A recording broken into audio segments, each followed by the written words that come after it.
কবিতা মাঝি কোথায়? কলমে অজিত কুমার দে মহোদয়, কণ্ঠে আমি মিঠু।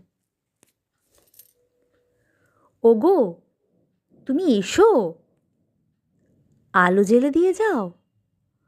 অন্ধকার ঘরের দ্বারে ওরা দিশেহারা আছে অপেক্ষায়।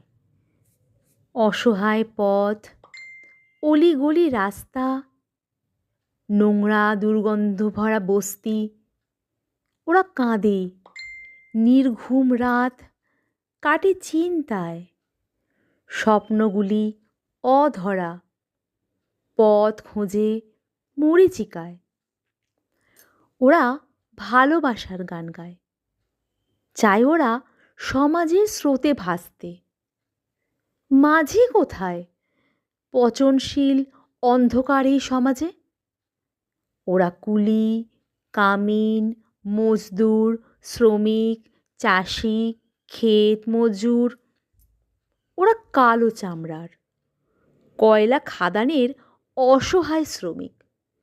ওদের ঘামে গড়ে ওঠে ইমারত, ওদের রক্তে সমাজ হাসে।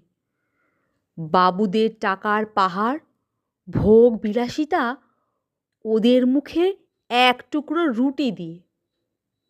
ওদের কুঁড়ে ঘরে আলো নেই, সভ্যতার আলো বহু দূরে। নেশায় মাতাল, দু চোখে বিস্ময়, ছুটে মরে দুমুঠো ভাতের আশায়। ওগো, তুমি এসো, কুরুক্ষেত্রের পতাকা ধরো। রণক্লান্ত ওরা, দিশাহীন, পথভ্রষ্ট। তুমি এলে বৃক্ষ ছায়াতলে ওরা পাবে আশ্রয়। তুমি এলে বৃক্ষ ছায়াতলে ওরা পাবে আশ্রয়। ধন্যবাদ।